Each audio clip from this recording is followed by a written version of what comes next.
गणेशाय नमः। सभी भक्तजनों को मेरा सप्रेम नमस्कार। आज हम आपके समक्ष प्रस्तुत करने जा रहे हैं एक अत्यंत पावन, पुण्यदायक और श्रद्धा से भरपूर कथा, जिसे सुनने मात्र से जीवन में सुख, शांति और समृद्धि का आगमन होता है।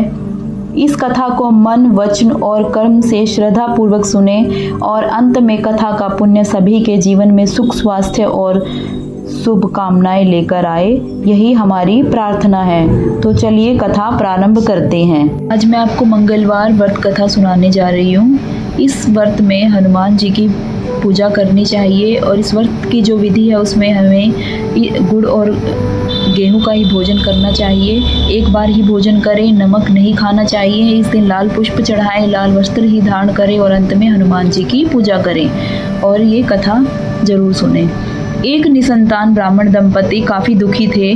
ब्राह्मण वन में पूजा करने गया और हनुमान जी से पुत्र की कामना करने लगा। घर पर उसकी स्त्री भी पुत्र प्राप्ति के लिए मंगलवार का व्रत करती थी। मंगलवार के दिन व्रत के अंत में हनुमान जी को भोग लगाकर ही भोजन करती थी। एक बार व्रत के कारण ब्राह्मणी ने न भोजन बना पाई और न ही वह भोग लगा सकी। तब उसने प्रण लिया कि अगले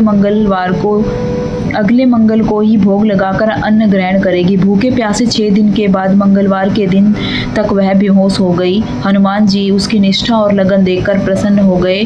उसे दर्शन देकर कहा कि वे उससे प्रसन्न हैं और उसे बालक देंगे जो कि उसकी सेवा किया करेगा। इसके पश्चात हनुमान जी ने उसे एक बालक दिया और अंतर ध्यान हो गए। ब्राह्मणी इसे अत्यंत प्रसन्न हो गई और उस बालक का नाम उसने मंगल रखा। कुछ समय के बाद ब्राह्मण घर आया तो बालक को देख पूछा कि वह कौन है। पत्नी ने सारी कथा बताई।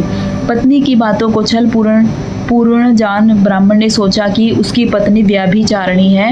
एक दिन मौका देख ब्राह्मण ने बालक को कुएं में गिरा दिया और घर में पत्नी के पूछने पर ब्राह्मण घबराया। पीछे से मंगल मुस्कुराकर आ गया।